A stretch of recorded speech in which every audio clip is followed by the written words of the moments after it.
السلام عليكم ورحمة الله وبركاته. أسرة قناة الرشيدي للتسويق العقاري جايب لك حاجة مميزة جدا جدا. شقة 135 متر صافي على شارع خالد ابن الوليد عمومي، شايفة بحر من جميع الاتجاهات. شقة لقطة بجد بجد ما شاء الله. ربنا يبارك لصاحب النصيب إن شاء الله. هستأذنك بس صلي على النبي الحبيب وتعالى أقول لك تفاصيل شقتنا النهاردة. زي ما حضرتك شايف كده فيو بحر ممتاز، وبتشوف البحر من كل الاتجاهات.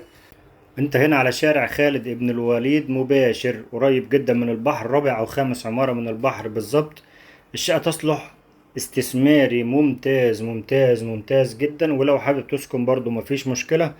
الشقة هنا للبيع بالفرش والعفش والأجهزة، هتاخدها زي ما هي كده زي ما هتشوفها في الفيديو بالظبط.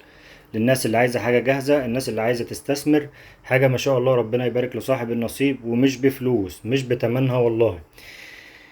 دي كده اول غرفة من غرف شقتنا. زي ما شفت المطبخ وشفت الحمام، بحاول ما اطولش عليك الفيديو. دي كده اول غرفة من غرف شقتنا النهاردة، طرقة توزيع. دي كده تاني غرفة.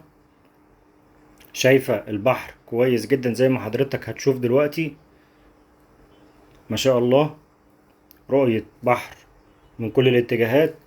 الشقة 135 متر صافي، 3 غرف وريسبشن يشيل قطعتين كبار جدا. الشقة دور 17 مش أخير، برج 20 دور.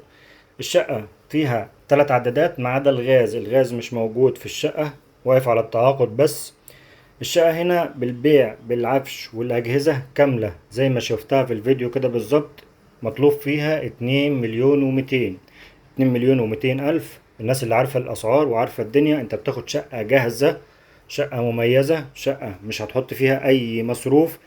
لو عايز تستثمر أو عايز تعمل تحفظ فلوسك، تدفع تمنها، تاني يوم هتأجرها بمبالغ ما شاء الله. ربنا يبارك لصاحب النصيب. لو عجبتك الشقة تواصل معانا نجيبها لك بأقل سعر ممكن إن شاء الله.